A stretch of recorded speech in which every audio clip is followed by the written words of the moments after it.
Hello friends, Saturday morning இன்னைக்கு கொஞ்சம் bank போயிட்டு வர வேலை இருந்தது. சரி, அதனால் வரும்போது பார்த்தீங்கன்னா மீன்கார ஆண்டியை பார்த்த உடனே ஒரே அட்டகாசம் மீன் வாங்க சொல்லி, சரி அவங்களும் நிற்க வச்சுட்டாமே என்ன பண்ணுறதுன்னு சொல்லிட்டு 100 மீனும் இறாவும் வாங்கியிருந்தேன்.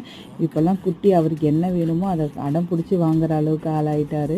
சரி, வாங்கினதுக்கப்புறம் பார்த்திங்கன்னா மீன் எல்லாமே அவங்களுக்கு நல்லா க்ளீன் பண்ணி கொடுத்துருவாங்க. இறா மட்டும் நம்ம அந்த கருப்பு மட்டும் எடுத்துக்கிற மாதிரி இருக்கும். சார், லஞ்ச் வேலையெல்லாம் சீக்கிரமாக முடிச்சுட்டு அம்மா வீட்டுக்கு கிளம்பி போகணும். அப்பாவுக்கு கொஞ்சம் ஹெல்த் இஷ்யூஸ் இருக்கிறதுனால சாட்டர்டே சண்டேஸ் ஆனால் இங்கே வந்து ரெஸ்ட் எடுக்கிறாரு. ஸோ அதனால் மதியானம் இந்த வேலையெல்லாம் முடிச்சுட்டு கடகடன்ட்டு வீடையும் ஃபுல்லாக க்ளீன் பண்ணி வச்சுட்டு தான் அப்பா வீட்டுக்கு கிளம்பணுமா. ஸோ அதனால் கடகடன்னு என்ன வேலை ஈஸியாக முடிக்க முடியும்னு சொல்லிட்டு இறா வந்து கொஞ்சம் கிரேவி மாதிரி பண்ணிவிட்டு மீன் குழம்பு மட்டும் வச்சுட்டு சாதம் வச்சுக்கலாம். மீன் கொஞ்சம் மறுக்கிறதுக்கும் மசாலா போட்டு வச்சுருந்தேன்னா, ஸோ மண் பாத்திரத்தில் செஞ்சு ரொம்ப நாள் ஆகிடுச்சு. சரி, இன்றைக்கி கடாயில் பண்ணலாம் அப்படின்னு சொல்லிட்டு ரெடி பண்ணிகிட்டு இருந்தேன். நெக்ஸ்ட் வீடியோவில் பார்க்கலாம்.